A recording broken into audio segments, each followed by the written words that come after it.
మీరు చాలా పెద్ద లీడర్, ఎప్పుడు బిజీగా ఉంటారు. మీరు ఫ్యామిలీకి ఎంత టైం ఇస్తారు? మీ మిస్సెస్ మీ మీద కంప్లైంట్ చేయరా? ఇది సీరియస్ క్వశ్చన్ అమ్మా. మా ఆవిడ వింటే మంచిగా అడిగామని నేను బాగా మెచ్చుకుంటుంది. నీ ఫోన్ తీసుకొని నీకు ఫోన్ చేస్తుంది. ఎందుకంటే రోజు కంప్లైంటే ఉంటుంది నాకు. ఇన్ఫ్యాక్ట్ అంటే మీరు ఎవరినైనా చూడండి, అది పొలిటీషియన్ కావచ్చు, ఒక డాక్టర్ కావచ్చు, ఒక అడ్వకేట్ కావచ్చు, ఒక జర్నలిస్ట్ కావచ్చు, ఒక సైంటిస్ట్ కావచ్చు, ఏ ప్రొఫెషన్లోనైనా ఎవరైనా సక్సెస్ అవుతారంటే డెడికేషన్ కావాలి. ఒకటి, you have to forgo something. అవ్వ బువ్వ కావాలంటే దొరకవు. నువ్వు ఫ్యామిలీ టైం ఇవ్వాలి, హాలిడేస్ ఉండాలి, సండే ఇంటికాడ ఉండాలి, లేకపోతే సమ్మర్ హాలిడేస్లో ఫారిన్ టూర్ పోవాలి అంటే అయ్యే పని కాదు. అన్లెస్ ఒక డెడికేషన్తో, ఒక ప్యాషన్తో, ఒక కమిట్మెంట్తో పనిచేస్తే తప్ప రాజకీయాల్లోనైనా ఏ ప్రొఫెషన్లోనైనా ఎవరు ఎదగరు. న్యాచురల్గా నేను యాజ్ ఎ ఫాదర్గా, యాజ్ ఎ ఫ్యామిలీగా నేను కొంతవరకు అన్యాయం చేశాననే చెప్పొచ్చు. అది ఎప్పుడు నా పిల్లల కంప్లైంట్ ఉంటుంది, నా వైఫ్ కంప్లైంట్ ఉంటుంది. బట్ వాళ్ళ కోఆపరేషన్ కూడా ఇంపార్టెంట్. వాళ్ళ కోఆపరేషన్, వాళ్ళు కొంత నేను వాళ్ళను కౌన్సిలింగ్ చేసుకోవడమో, వాళ్ళు నాకు కోఆపరేట్ చేయడమో, ఫైనల్గా నేను డెడికేట్ అయ్యి పని చేయగలిగాను. మా పరిస్థితి ఏంటంటే, ఒక మార్నింగ్ బ్రేక్ఫాస్ట్ ఇంట్లో చేస్తాను, లంచ్ అయితే ఇంట్లో ఉండదు, డిన్నర్లు వారంకి ఒక రోజు ఇంటికి భోజనానికి వస్తే వచ్చినట్టు, లేకపోతే లేదు. సో ఎప్పుడు వస్తామో ఎప్పుడు పోతామో ఒక టైం ఉండదు. ఓ రోజు 10ంటికి వస్తాం, ఒక రోజు రాత్రి 12 గంటలకు వచ్చి పడుకుంటాం, ఓ రోజు 11 గంటలకు వచ్చి పడుకుంటాం. దీనివల్ల ఏమైందంటే ఫ్యామిలీ టైం పోతుంది. పిల్లల బర్త్డే రోజు కూడా కనీసం సాయంత్రం 5ంటికల్లా ఇంటికి చేరాలి అనుకుంటే చేరని రోజులు ఉంటాయి. రాత్రి 7-8 వరకు పోవడం, పిల్లలు తిట్టడం, ఏడవడం పోయే వరకు. సో ఇట్లాంటి డిస్టర్బ్ అయిన సందర్భాలు కూడా ఉంటాయి. సో ఆ ప్రాబ్లం ఉంది. నిజంగా చెప్పాలంటే ఆ ప్రాబ్లం ఉంటుంది. ఐ థింక్ నాకే కాదు, అన్ని ప్రొఫెషన్స్లో ఉంటుందని అనుకుంటాను. ఇంకో question, BRS party first 5 years మహిళలకి ఎందుకు మంత్రి పదవి ఇవ్వలేదు సార్? సరే, ఫస్ట్ 5 yearsలో కొంత ఇబ్బంది జరిగిన మాట వాస్తవం. బట్ ఆమె అడిగిన క్వశ్చన్ కనబడదు. దానివల్ల ఇప్పటికీ మీరు మహిళల విషయంలో బ్లేమ్ అనుకుంటారు. సెకండ్ టర్మ్లో ఇద్దరికి ఇచ్చారు, సబితా ఇంద్రారెడ్డి, సత్యవతి రాథోడ్.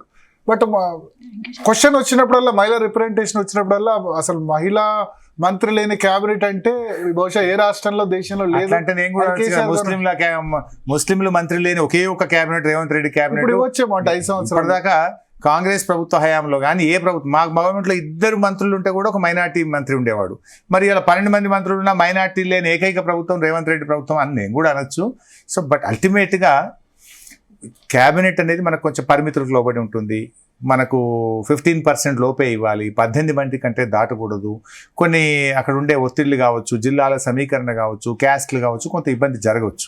బట్ మీరు చూడాల్సింది మహిళలకు నిజంగా ఈ ప్రభుత్వం పనిచేసిందా లేదా, మహిళల సంక్షేమం విషయంలో కానీ, మహిళల గురించి అలా మహిళా యూనివర్సిటీ తెచ్చాము, షీ టీమ్స్ పెట్టాము, మహిళల కోసం రిజర్వేషన్లు పంచాయతీరాజ్లో తెచ్చాము, లోకల్ బాడీలో తెచ్చాము, మార్కెట్ యార్డ్స్లో చైర్మన్స్గా మహిళలకు రిజర్వేషన్ తెచ్చాము, మహిళల కోసం అనేక కార్యక్రమాలు బీఆర్ఎస్ పార్టీ చేసింది. సో అట్లా ఇలా పోలీస్లో కేసీఆర్ రాకముందు పోలీస్లో ఉమెన్ రిజర్వేషన్ లేదు. బట్ 33% పోలీస్లో మహిళా రిజర్వేషన్ తెచ్చి ఇలా మహిళా ఎస్ఐలు, కానిస్టేబుల్ కనబడుతున్నారంటే అది బీఆర్ఎస్ పార్టీ చేసిన ప్రయత్నం. సో అట్లా మా పనిని చూసి ప్రజలు మమ్మల్ని అందుకే 2018లో గెలిపించారు. సో మేము సెకండ్ టైం వచ్చినప్పుడు 2 మంత్రులకు కూడా అవకాశం ఇచ్చాను. హరీష్ గారు, రెండో క్వశ్చన్. ఇక్కడ ప్రధానంగా మీరు ట్రబుల్ షూటర్గా బీఆర్ఎస్ పార్టీలో ఓటమి నేతగా ఉన్నారు. సిద్దిపేట నుంచి అత్యధిక మెజార్టీతో గెలిచారు. సిద్దిపేటలో కంటిన్యూగా గెలుస్తూ వస్తున్నారు. ఇలాంటి మీరు మంత్రిగా కూడా ఎక్కువ పోర్ట్ఫోలియో చేసినటువంటి మీరు రాజకీయాల్లోకి రాక ఉంటే మీరు ఏమన్నా వేరే ఫీల్డ్ ఎంచుకునే వాళ్ళ? సాఫ్ట్వేర్ ఇంజనీర్గా అమెరికా పోయేవాడిని. సాఫ్ట్వేర్ ఇంజనీర్ ఉన్న విషయం.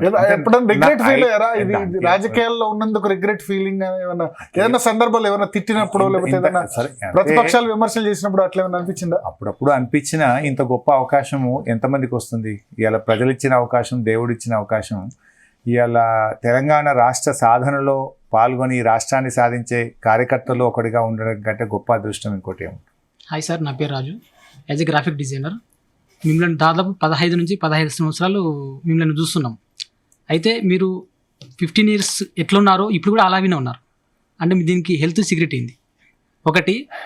సెకండ్ వచ్చేసి, ఇప్పటికిప్పుడు మల్లన్న కాంగ్రెస్ పార్టీకి రాజీనామా చేసి మీ పార్టీకి వస్తే మీరు ఆహ్వానిస్తారా? సార్, 2 క్వశ్చన్లు. ఒకటి హెల్త్ సీక్రెట్ అన్నారు. సీక్రెట్ ఏం లేదు బాబు, నాకు బీపీ ఉంది, షుగర్ ఉంది, రోజుకు 4 గోళీలు అయితే ఉన్నాయి. ఈ తెలంగాణ ఉద్యమం పుణ్యమో, టెన్షన్ పుణ్యమో. సరే రాజకీయాలలో టైంకు తినకపోవడం, టైంకు పడుకోకపోవడం, 4 గోళీలు అయితే వేసుకుంటారు రోజు. కాకపోతే మితమైన ఆహారం అమితమైన ఆరోగ్యం, దీన్ని నేను నమ్ముతాను. కొంచెం డైట్ ఎక్కతొక్క కాకుండా జాగ్రత్తగా లిమిటెడ్గా తీసుకొని I try to maintain my health. Number 1. ఏమని పిలుస్తారు మీరు? కేటీఆర్ రామనా లేకపోతే బావా? కేటీఆర్ అనే పిలుస్తారు. నాకంటే చిన్నవాడు కనుక కేటీఆర్ అనే పిలుస్తారు. రామని మేము ఇంట్లో మాట్లాడుతుంటాం. ఆయన మిమ్మల్ని అప్పుడప్పుడు బావనే పిలుస్తాడు. బావాను పిలిచి పేరు పెట్టి పిలవడు. చిన్నవాడు కాబట్టి మీరు యాక్చువల్గా చిన్నప్పుడు కలిసి ఉన్నాము, ఒక దగ్గర కలిసి పెరిగాము, ఆ రిలేషన్. హరీష్ రావు గారు, రాజకీయాలు పక్కన పెడితే పర్సనల్గా అసలు హరీష్ రావు గారికి టైం ఉంటుందా? ఒకవేళ టైం ఉంటే ఏం చేస్తారు? ఫ్యామిలీతో స్పెండ్ చేసే టైం ఉంటుందా? షాపింగ్కి వెళ్తారా? హరీష్ రావు గారికి టైం దొరికితే అసలు ఏం చేస్తారు? నిజం చెప్పాలంటే అమ్మా, టైం అయితే అస్సలు ఉండదు. అదే, ఎందుకంటే మిమ్మల్ని ఎప్పుడు ఈ మొబైల్ ఫోన్లు, ఈ సోషల్ మీడియా వచ్చినాక మా పరిస్థితి ఇంకా దారుణం అయిపోయింది. ఈ సోషల్ మీడియా లేకముందన్నా అన్నం తినే ఒక అర్ధగంటనో పావు గంటనో కొంచెం తిరిగ్గా తినేవాళ్ళం. ఇప్పుడు పరిస్థితి ఎట్లయిపోయిందంటే ఆ తినేంతసేపట్లో 2 ట్విట్టర్లు, 4 వాట్సాప్ మెసేజ్లు, లేకపోతే ఇంకో ఫోన్ కాలు, పరిస్థితి ప్రతి నిమిషము మనము ఆన్ టోస్ లాగా అయిపోయింది పరిస్థితి. సో అంటే ఎట్లా ఉంటుంది అంటే ఎంత పని చేస్తే అంత పని ఉంటుంది. ఈ మీకు ఎప్పుడైనా ప్రెషర్గా ఫీల్ అయ్యారా? స్ట్రెస్గా ఫీల్ అయ్యారా? ఉంటుంది, చాలా సందర్భాల్లో స్ట్రెస్ ఉంటుంది. కాకపోతే ఒక పాజిటివ్నెస్ కూడా ఉంటుంది. నీకు రిజల్ట్ ఉంటే నీకు తెలియకుండానే నీ బాడీలో పాజిటివ్ ఎనర్జీ వస్తుంది. ఇవాళ డేలో కొంతమంది ప్రజలకు ఉపయోగపడే పని చేశాము, ప్రజలు నిన్ను బాగా మెచ్చుకున్నప్పుడు, ప్రజలు తమ సంతోషాన్ని వెలుబుచ్చినప్పుడు, లేదా నీకు నువ్వుగానే ఇవాళ అనుకున్న పనులన్నీ చేసి ప్రజలకు, సమాజం నిన్ను గుర్తించేంత బాగా పనిచేసినప్పుడు అసలు ఆ కష్టం అనేది తెలియదు. ఆ బాడీలో తెలియకుండానే పాజిటివ్ ఎనర్జీ వస్తుంది. ఎట్ ద సేమ్ టైం ఏదన్నా ఒకరోజు నోరు జారి ఎవరినైనా ఏదైనా మాట అనడం కానీ, లేదా అనుకోకుండా ఒక పొరపాటు చేసామను, ఒక తప్పు జరిగింది, లేదా ఏదో ఒక తప్పటడుగు పడ్డప్పుడు తెలియకుండానే నెగటివ్ వైబ్రేషను, స్ట్రెస్ బాగా వస్తుంది బాడీలో.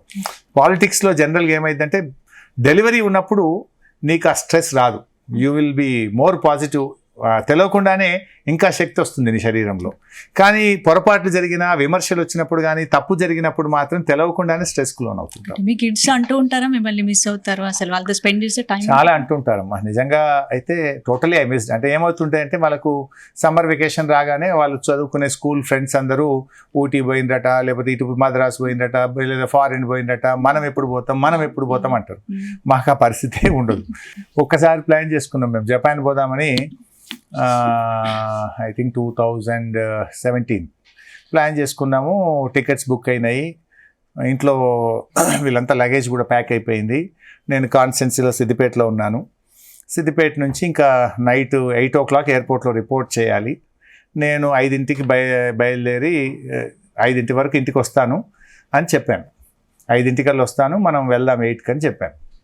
పాపం వాళ్ళంతా రెడీ చేసుకున్నారు, సూట్ కేసులు అయిపోయింది, పాస్పోర్టు, స్టాంపింగు, వీసా, ఎవ్రీథింగ్ అయిపోయింది, టికెట్లు బుక్ అయినాయి. కరెక్ట్గా 3:30కు ఆ మల్లన్న సాగర్ ప్రాజెక్ట్లో లాఠీ చార్జ్ అయిందట, ఫైరింగ్, గాల్లో కాల్పులు జరిపారు అని ఫోన్ వచ్చింది. ఇంకప్పుడు ఏం చేయాలి? నేను డిస్ట్రిక్ట్ మినిస్టర్ను, ఇరిగేషన్ మినిస్టర్ను, ఇంకెక్కడ వెళ్తాం? I'm responsible. సో ఆ విషయం తెలుసుకొని సీరియస్నెస్ ఏంటి, ఇష్యూ ఏంటి, ఆ రైతులతో మాట్లాడాలి. నేను ఆ టైంలో విదేశాలకు పోతే ఏమంటారు? ఇక్కడ ఇంత కాల్పులు జరుగుతూ ఉంటే లాఠీ చార్జ్ అయితే మంత్రి విదేశాల్లో విహారయాత్రకు పోయిండు అంటారు. ఇంకా ఆవిడకి ఫోన్ చేసి, అమ్మా ఇట్లా అయిపోయింది, ఐఎమ్ సారీ, మీరు ఇంకా క్యాన్సిల్ అని పిఏకి చెప్పి టికెట్లు క్యాన్సిల్ చేసి ప్రోగ్రామ్ క్యాన్సిల్ చేసుకొని రాత్రి వైఫ్ అర్థం చేసుకుంది. కానీ పిల్లలు చిన్నోళ్ళు, వాళ్ళు ఏడవడము, అల్లరి, గొడవ నడుస్తూ ఉంటుంది. ఇంకా అక్కడే ఉండి రాత్రి రైతులను పిలుచుకొని మళ్ళీ మాట్లాడి ఆ ఇష్యూను ప్యాసిఫై చేసి దాని మీద ఎంక్వైరీ చేసి ఆ పోలీస్ ఆఫీసర్ను ట్రాన్స్ఫర్ చేసి దాన్ని సార్ట్అవుట్ చేసుకున్నాం. సో ఇట్లాంటివి ఉంటాయి మాకు. హరీష్ రావు అంటే బిజీ, అసలు ప్రజా సమస్యలు, ఒత్తిళ్లు అన్నీ ఉంటాయి. హరీష్ రావు గారికి స్ట్రెస్ ఫీల్ అయినప్పుడు ఆయన స్ట్రెస్ పోగొట్టుకోవడానికి ఏం చేస్తారు? మీకు కంపల్సరీ చెప్పాల్సిందే సార్ ఇది. సరే, స్ట్రెస్ వచ్చినప్పుడు యాక్చువల్గా ఒక 5-6 సంవత్సరాల నుంచి యోగా స్టార్ట్ చేశాను. బాగా స్ట్రెస్ పెరిగినాక డాక్టర్లు, ఫ్రెండ్స్ సలహా ఏంటంటే, నువ్వు కొంచెం స్ట్రెస్ తగ్గాలంటే నిద్ర సమయం కూడా సరిపోదు అన్నప్పుడు యోగాను ఒక అరగంట కరెక్ట్గా చేసుకోగలిగితే నీ నిద్రలో ఉండే వెసులుబాటును కూడా ఇది నీ యోగా కొంత కవర్ చేయగలుగుతుంది, నీ ఆరోగ్యాన్ని కవర్ చేస్తుందంటే అది యోగా స్టార్ట్ చేసి కొంత అది స్ట్రెస్ బస్టర్గా చేసుకునేవాడిని. ఇంకా మరీ ఎక్కువ ఇబ్బంది ఉంటే ఇంకా కొద్దిసేపు నిద్రపోయే ప్రయత్నం చేయడం, కొద్దిసేపు ఒక 2-3 అవర్స్ అట్లీస్ట్ నిద్రపోవడం ద్వారా కొంచెం ఆ స్ట్రెస్ను తగ్గించుకునే ప్రయత్నం, అంటే ప్రశాంతంగా ఉండడం. నిద్రపోవడం మీన్స్ ప్రశాంతత. అంత ఒత్తిడి తగ్గించుకోవడానికి ప్రపంచానికి దూరంగా ఎక్కడికైనా వెళ్ళి ఒక 2 days గడుపుదాని ఎప్పుడైనా అంత అనిపించిందా? అవకాశం ఉండదు మాకు అస్సలు. ఈ మాకేమైంది, మొదటి 2001 నుంచి 2014 వరకు 14 ఏళ్ళు ఉద్యమమేనా, రోజు ఫైటింగ్ అయినా, రోజు ఎప్పుడు ఏ టెన్షన్ ఏది మీద పడుతుందో తెలియని పరిస్థితి ఉండే 14 ఏళ్ళు. ఆ తర్వాత గవర్నమెంట్లో కూడా మేము ఉద్యమ స్ఫూర్తితో పనిచేసాం, పోటీ పడి పనిచేసినాం, డెలివరీ అని ఒక స్పిరిట్లో పనిచేసినాం. సరే ఇప్పుడు మళ్ళీ ప్రతిపక్ష పాత్ర.